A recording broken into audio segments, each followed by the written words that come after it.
하나님께서 우리 가운데 함께 하심을 믿습니다. 아멘. 주님께서 이 자리를 허락하신 줄 믿습니다. 아멘. 주님께서 각 가정에서 삶의 자리에서 예배드리는 오늘 이렇게 모든 가족들에게 하나님의 위로와 평강을 물붓듯 부어주실 줄 믿습니다. 아멘. 바라기는 오늘 아침에 이렇게 눈이 온 천지를 덮었던 것처럼 하나님께서 구체적으로 우리의 삶 속에 하늘의 은혜를 부어주시는 오늘 이 한날 주일이 되시기를 주의 이름으로 간절히 축원드립니다. 아멘.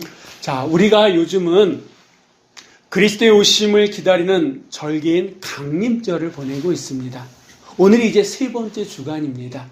이 앞에 보시면 이렇게 초가 준비되어 있는데 강림절이 시작되기 전에 우리 박진숙 권사님께서 준비해 오신 그런 강림절 초입니다.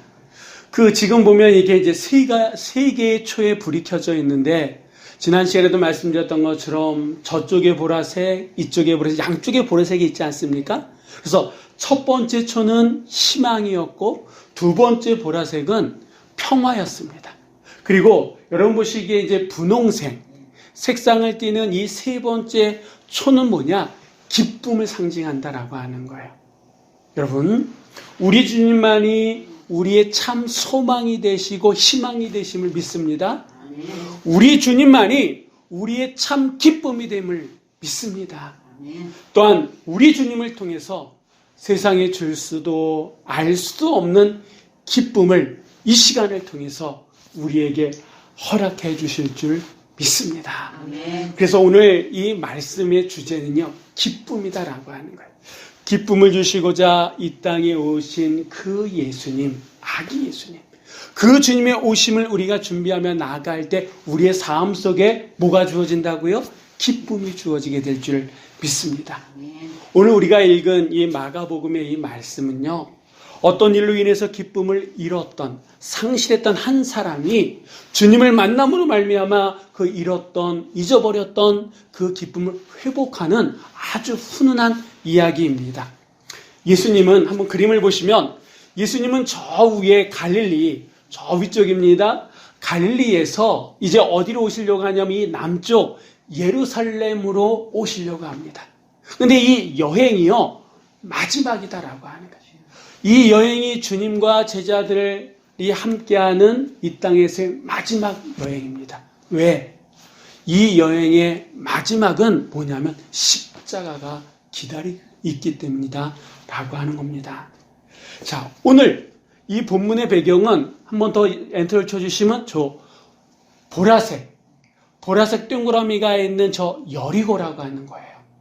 여리고에서 있었던 사건을 말씀하고 있는데 이제 예수님께서 최종 목적지인 예루살렘과 여리고 사이는요, 한 27km 정도 떨어져 있다 그럽니다. 이 여리고, 겉보기에는 큰 도시고 풍요로운 도시고 아름다운 도시였는데 이곳에서 참 어떤 일로 인해서 불행한 인생을 살았던 한 사람, 그 사람을 주님께서 만나주시고자 이 여리고에 오셨다라고 하는 거예요. 그럼 그 사람의 이름은 뭐냐? 오늘 성경은요, 바디메오다 이렇게 얘기하는데 어떻게 보면 이 사람은요, 이름이 없는 사람이에요. 무슨 말이냐? 바디메오에서 바자는요, 아들 이런 뜻입니다. 디메오, 그러면 디메오는 뭐냐? 이 디메오는요, 아버지의 이름이에요. 그러니까 이 바디메오 그러면 디메오의 아들 이런 뜻이다라고 하는 거예요. 그러니까 사람들은 이 사람을 부를 때 디메오의 아들 바디메오 이렇게 불러왔다라고 하는 거예요. 여러분, 자식의 이름을 지어주는데 이렇게 이름을 지어주는 부모가 어디 있습니까? 어떻게 보면 이 이름, 사람들에 의해서 불려지는 이 바디메오라고 하는 이름 안에도 이 사람이 어떠한 인생을 살아왔는지를 우리가 알 수 있다라고 하는 거예요. 더군다나 여러분이 보셨던 것처럼 사람들에 의해서 바디메오라고 불려지는 이 사람은요, 거지예요. 더군다나 이 사람은요, 앞을 볼 수 있습니까? 없습니까? 없어요. 오늘 본문에는 맹인이라고 표현합니다. 시각 장애를 가지고 있는 사람이다 라고 하는 거예요. 근데 이 사람은 원래 처음서부터 앞을 못 보는 사람으로 태어난 사람은 아니에요. 선천적으로 시각장애를 안고 태어난 사람은 아니다라고 하는 거예요. 무슨 말이냐? 나중에 주님께서 내게 무엇하여 주기를 원하느냐라고 했을 때에 51절 말씀처럼 그렇게 얘기했을 때 이 사람이 뭐라고 얘기하냐면 선생님이여 보기를 원하나이다 이렇게 얘기합니다. 우리말에는 이게 정확한 의미가 안 나타나 있습니다만 원문에는 뭐라고 쓰여져 있냐면 선생님 내가 다시 보기 원합니다 이렇게 쓰여져 있거든요. 그러니까 예전에는 봤다라고 하는 거예요. 볼 수 있었다라고 하는 거예요. 근데 어떤 일, 어떤 사건, 그것이 뭔지는 모르겠습니다만 그 일로 인해 가지고 이 사람은 시력을 잃어버렸다라고 하는 거예요. 시력을 잃어버렸기 때문에 거지가 되었었을지도 모릅니다. 그러한 인생을 지금까지 살아왔다라고 하는 거예요. 성경은 자세하게 이 사람이 어떤 일로, 그것이 사건인지 병인지 어떤 일 때문에 이 시각을 잃어왔었는지는 말씀하고 있지는 않습니다. 어쨌든 그는 후천적으로 시각을 잃은 시각장애인이다라고 하는 거예요. 여러분, 그 일로 인해서 이 사람의 인생은 송두리째 바뀌었을 겁니다. 기쁨을 상실한 채 절망과 이제는 치유되어질 수 없다라고 하는, 다시는 볼 수 없다라고 하는 그 절망 속에 지금까지 살아왔는데 그가 주님을 만남으로 말미암아 그의 인생의 획기적인 전환점을 그리고 있는 게 오늘 본문의 말씀인데 주님은요 이 사람이 잃었던 그 시야, 잃어버렸던 그 눈의 그 시각, 그거를 다시 되찾을 수 있었던 가장 근본적인 이유가 어디에 있었느냐? 비밀이 어디에 있었느냐? 성경은 이렇게 얘기합니다. 52절 상반절의 말씀 우리 한번 다 같이 읽어보겠습니다. 예수께서 이르시되 가라 내 믿음이 너를 구원하였느니라. 아멘. 이 사람이 다시 볼 수 있었던 그 이유가 어디에 있다고요? 믿음이다라고 하는 거예요. 이 바디메오의 믿음은 아주 특별했다라고 하는 거예요. 그 특별한 믿음으로 말미암아 그는 다시 볼 수 있게 되었다라고 예수님은 말씀하고 계십니다. 그러면 예수님께서 칭찬하신 이 바디메오의 믿음은 어떤 믿음이냐? 그러면서 저는요 오늘 이 말씀을 통해 가지고 왜 우리가 주님을 사모하면서 주의 오심을 준비하는 이 대강절 철기를 정말 지키면서 준비하면서 살아가야 되느냐라고 하는 것까지 함께 좀 나누기를 원합니다. 그러면서 오늘 이 말씀을 통해 가지고 하늘의 은혜가 우리의 삶 속에, 오늘 이 시간이 성전에서 예배드리는 우리의 권사님들과 청년들, 그리고 각 가정에서 예배드리는 오늘 이렇게 모든 가족들 위해 임하시기를 주의 이름으로 간절히 축원드립니다. 자, 그럼 먼저 우리 47절 말씀 우리 한번 다 같이 읽어보도록 하겠습니다. 나사렛 예수시란 말을 듣고 소리질러 이르되 다윗의 자손 예수여 나를 불쌍히 여기소서 하거늘. 아멘. 이 말씀 속에는요 이 바디메오의 믿음이 어떤 믿음이었는지를 잘 나타내주고 있다라고 하는 거예요. 그는 예수님을 부르는 호칭에서부터 다른 것을 볼 수 있습니다. 주님과 제자들 그리고 허다한 무리들이 이 여리고에서 이제 나가는 길이에요. 이때 바디메오는 뭘 하고 있었냐 하면 이전처럼 자기가 앉아서 구걸하던 그 자리에서 구걸하고 있었다라고 하는 거예요. 그런데 주변의 사람들이 뭐라고 얘기합니까? 나사렛 예수가 지나간다 이렇게 얘기합니다. 그런데 여러분 보세요. 주변의 사람들은 나사렛 예수가 지나간다 이렇게 얘기했는데 이 바디메오는요 예수님을 뭐라고 부릅니까? 다윗의 자손 예수여라고 부른다라고. 주변의 사람들은 나사렛 예수가 간다라고 그러는데 이 바디메오만큼만은요 나사렛 예수가 아니라 뭐라고요? 다윗의 자손 예수여라고 부른다고. 우리가 그냥 모르고 들을 때는, 모르고 말할 때는 뭐 다윗의 자손이나 다윗의 자손 예수나 나사렛 예수 다 예수님 얘기하는 거 아니야? 이렇게 얘기할 수 있습니다. 그런데 이 두 말의 뜻을 보면 완전히 다르다라고 합니다. 먼저 이 나사렛 예수라고 하는 이 말은요, 그 당시 한 30여 가구 정도, 그러니까 지금으로 얘기한다 그러면 한 가정에 4명 정도 있다면 100명이 좀 넘는 100명에서 200명 정도 살고 있는 그 시골 나사렛 동네 출신이다라고 하는 그런 뜻이에요. 나사렛 예수라고 하는 이 말에는, 그러니까 큰 도시에 살고 있는, 지금으로 얘기한다 그러면 우리 서울에 있는 사람들이 어디 저 시골 어디에서 누가 왔다 그러면 그 동네 이 정도지. 그러니까 이 여리고 사람들에게 있어서는 저 시골 한 구석에서 온 젊은 청년, 사람들의 인기 있는 사람, 그 정도 그 이하도 아니다라고 하는 거예요. 그런데 다윗의 자손 예수는요, 말이 다르다라고 하는 거예요. 다른 사람들에게 있어서는 나사렛 예수일지 모르지만 이 바디메오에게 있어서 이 우리 예수님은요, 다윗의 자손 예수다라고. 그럼 왜 이게 특별한 의미가 있느냐? 구약시대에서부터 이 유대인들은 메시아는 누구의 자손으로 오느냐? 다윗의 자손 가운데 온다라고 믿어왔거든요. 그러니까 이 다윗의 자손 예수여라고 하는 이 말 속에는, 이 바디메오가 지금 얘기한 이 말 속에는 이 예수님, 자기 앞을 지나가는 이 젊은 사람이 누구다? 하나님의 아들이다라고 하는 거예요. 우리가 그토록 기다리는 메시아다라고 하는 거예요. 자기 문제의 근원을 마르게끔 해줄 수 있는 능력의 구세주다라고 하는 거예요.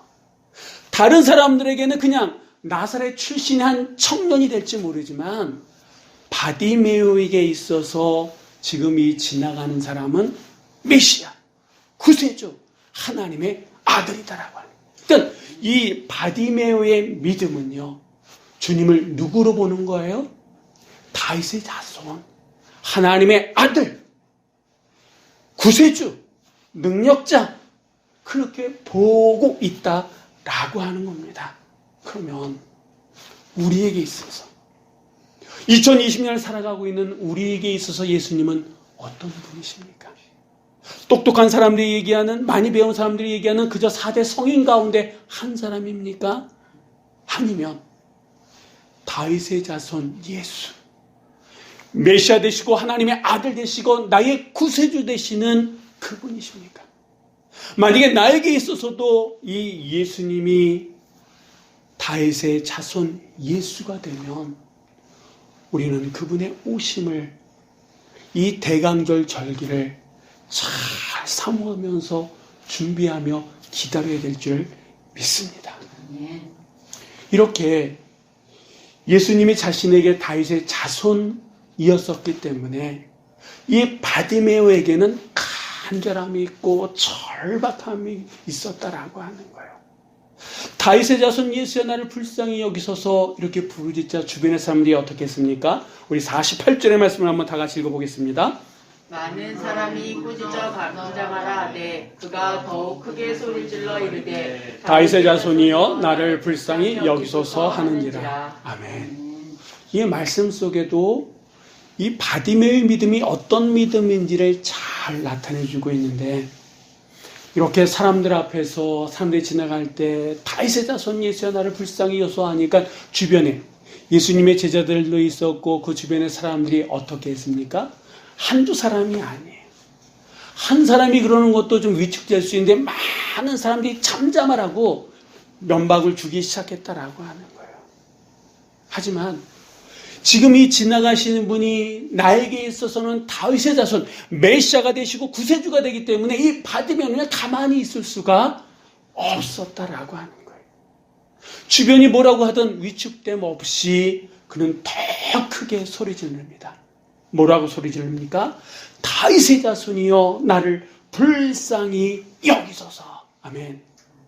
이 바디메오의 믿음은 어떤 믿음이었느냐? 간절함의 믿음이었다라고 하는 거예요. 여리고를 지나가시던, 여리고를 나가시던 주님께서 나를 불쌍히 여겨달라고 하는 그의 부르짖음을 들으셨습니다. 그리고 멈추셔서 주변의 사람들, 아마 제자들 가운데 누구에게 얘기했겠죠? 그를 이렇게 데리고 오라 라고 말씀하십니다. 여러분, 바디메오가 주님께 긍휼을 간구했을 때 발걸음을 멈추신 주님, 이 시간 우리가 주님 앞에 주여 나를 불쌍히 여기소서라고 궁유를 간구했을 때에 주님은 우리의 삶의 자리에서 당신의 발걸음을 멈추실 줄 믿으시기 바랍니다. 상한 심령으로 드리는 그 예배를 주님께서는 받으시는 줄 믿으시기 바랍니다. 통회하는 마음을 멸시하지 않으시는 분이 우리의 주님이심을 믿으시기 바랍니다. 제가 오늘 서론 말씀을 드리면서 한번 사진을 다시 한번 보겠습니다. 저 위에 갈릴리에서 이제 주님께서 이 예루살렘으로 오시는, 십자가를 지시기 위해서 오시는 그 마지막 여행길입니다. 여러분 이렇게 보시면 빨간색 이렇게 가운데에 있는 것처럼 예전에도 주님은 저 갈릴리에서 예루살렘으로 오실 때 이렇게 직선으로 사마리아를 거쳐서 오신 적도 있으셨어요. 그러니까 이렇게 오실 수 있음에도 불구하고 예수님은 어떻게 오셨냐 하면 그 옆길을 통해 가지고 어디로 오셨냐면 여리고를 거쳐 가지고 예루살렘으로 가시려고 하신다라고 하는 거예요. 근데 문제는 뭐냐 하면 이 여리고와 예루살렘은요 길이 험했어요. 혹시 여러분 선한 사마리아 사람 얘기 아시죠? 예루살렘을 떠나서 여리고로 내려갔던 그 사람이 이 가는 길에 강도를 만나잖아요. 그러니까 그렇게 길이 험하고 거칠었다라고. 그래서 강도들도 많았다라고 하는 거예요. 그냥 예수님이 갈릴리에서 예루살렘으로 가는 게 그냥 목적이었다. 그냥 바로 내려오시면 되는데 굳이 이렇게 돌아서 험한 길인 여리고를 거쳐가지고 예루살렘으로 가시려고 하는 이유는 뭘까요? 이 바디메오다라고 하는 거예요. 바디메오를 만나서 그의 문제를 해결해 주시고자 지금 여리고를 거쳐서 그 험한 길 여리고에서부터 예루살렘으로 가려고 하셨다라고 하는 겁니다. 그러면 예수님이 처음서부터 이 바디메오를 만날 생각이셨다 그러면 오시자마자 바디메오가 있는 그곳에 가가지고 딱 만나주시면 얼마나 좋았겠습니까? 그렇지 않습니까? 그런데 예수님은 기다리셨어요. 바디메오가 소리 지르면서 다윗의 자손이 나를 불쌍히 여기소서라고 소리 지르는 것을 기다리셨어요. 주변의 사람들이 잠잠해라라고 막 면박 주는 것도 다 보셨을 거예요. 더욱더 크게 소리 지르면서 다윗의 자손이여 나를 불쌍히 여기소서 더 크게 소리 지르는 것까지 다 들으셨어. 그 다음에 또 사람들 시켜가지고 그를 불러오라. 예수님은 처음부터 이 사람을 만날 생각이셨으면 앞을 보지 못하는 사람이잖아요. 그러면 예수님이 직접 그 사람 앞에 섰으면 어땠을까요? 처음부터 배려하셨다 그러면 상상해 보세요. 많은 사람들이 있습니다. 거기서 큰 소리로 다윗의 자손 예수의 나를 불쌍히 여기소서 외칩니다. 그러면 그 큰 소리로 그 외치는 소리를 들은다. 많은 사람들, 군중이 많습니다. 그러면 먼 거리가 아닐 거예요. 그렇죠? 그러면 그 먼 거리 아니라 그러면 처음부터 예수님께서 배려하시면서 이 바디메오 앞에 딱 서가지고 어차피 고쳐주시기로 하셨으니까 내가 너를 고쳐줄게 이렇게 말씀하셨다 그러면 얼마나 좋았을까. 근데 예수님은 그렇게 하지 않으셨어요. 다윗의 자손 예수여 부르짖게 하시고 주변의 사람들이 잠잠하라고 면박 주는 것도 다 보셨고 더 크게 부르짖는 것도 들으셨고 그 다음에 사람 시켜서 데려오라고 했거든요. 왜 그렇게 하셨느냐라고 하는 거예요. 왜 굳이 그렇게 하셨느냐라고 하는 거예요. 제가 한 주간 이 말씀이 왜 그렇게 하셨을까라고 꽂혔다 보니까 왜 한 주간 그런 생각을 하면서 다니게 됐는데 그러면서 이 말씀을 묵상하면서 제게 들었던 생각은 보이지 않는 바디메오를 향한 하나님의 배려였다라고 하는 생각이 들더라고요. 무슨 말이냐. 이 사람은 지금 어떤 사건으로 해서 지금까지 어떻게 보면 평생을 앞을 못 보는 그런 상황 속에서 살아왔던 사람이에요. 그 사람에게 예수님은 배려하시는데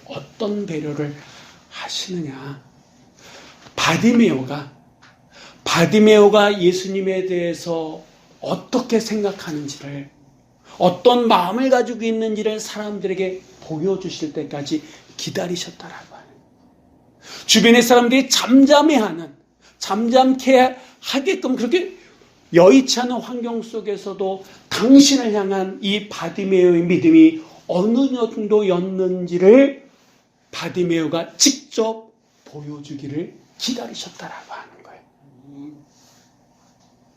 그러니까 지금 이 예수님께서는 바디메오를 위해서 기회를 주셨다라고 하는 거예요. 어느 정도로 예수님을 향한 마음을 가지고 있는지, 어느 정도의 간절함을 가지고 있는지 직접 바디메오가 보여주기를 기다리고 계셨다라고 하는 겁니다. 이걸 우리에게 적용시키면요, 여러분, 우리가 구원받은 것은 전적인 하나님의 은혜입니다. 우리가 뭘 어떻게 해서가 아니라 전적인 하나님의 은혜예요. 아멘. 근데 여기서 끝나는 것이 아니라 구원받은 이후의 삶은 무엇이냐? 우리의 헌신이 필요하다라고 하는, 우리의 결단이 필요하다라고 하는 거예요. 우리의 책임이 있어야 된다라고 하는 겁니다. 예수님 분명히 우리의 삶 속에 오십니다. 그런데 내 앞에 서시는 것이 아니라 오늘 본문의 말씀이 빌린다 그러면 내 앞을 지나가시는 거예요. 그 주님의 발걸음을 붙잡아서 내 앞에 이렇게 서게끔 하는 것, 내가 예수님 앞에 서는 건 이제 내 의지다라고 하는 거예요. 내 결단과 내 노력과 내 의지를 통해서 예수님 앞에 설 수 있다라고 하는 겁니다. 이 강림절 절기, 예수님 분명히 오십니다. 그 예수님을 나의 구세주로, 기쁨의 주로 내가 모시기 위해서는 준비해야 된다라고 하는 거예요.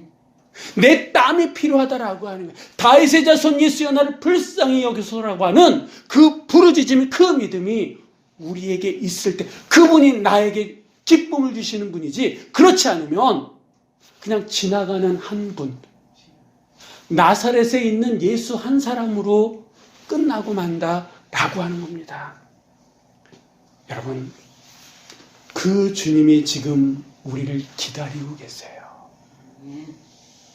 이 바디메오처럼 다윗의 자손 예수여 나를 불쌍히 여기소서 부르짖기를 기다리고 계시다라고 하는 거예요.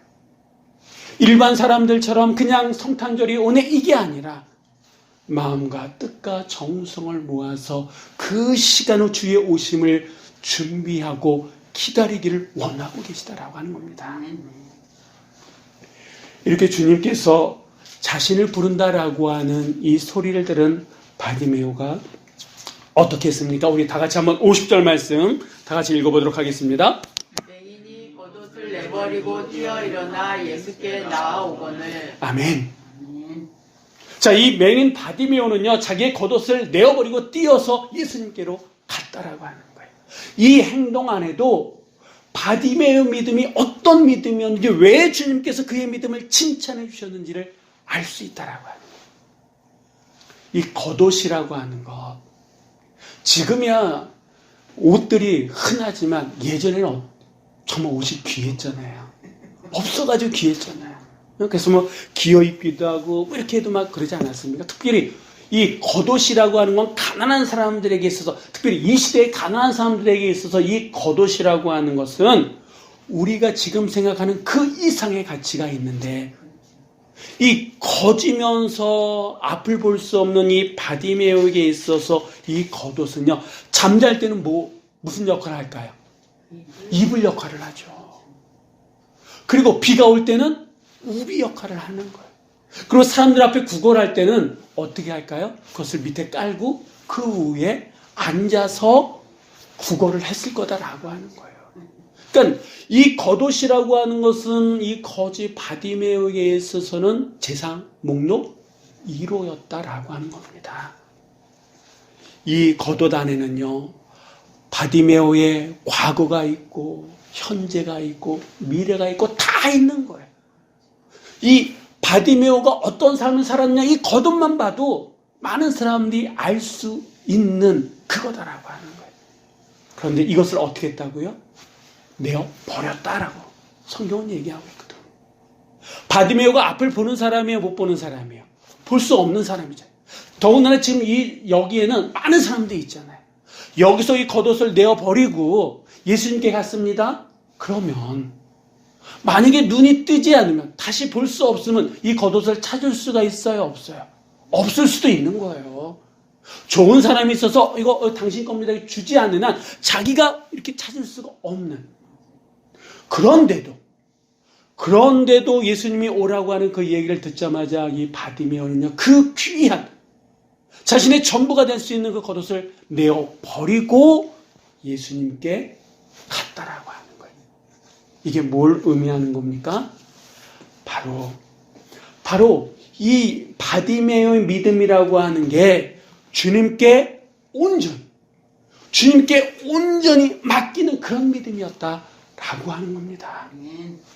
나중에 주님께서 내게 무엇하여 주기를 원하느냐 물으셨을 때 이 바디메오는요, 다시 보기를 원합니다. 주저없이 얘기합니다. 여러분, 한 채 의심이 있다면 이런 얘기 할 수 있을까요?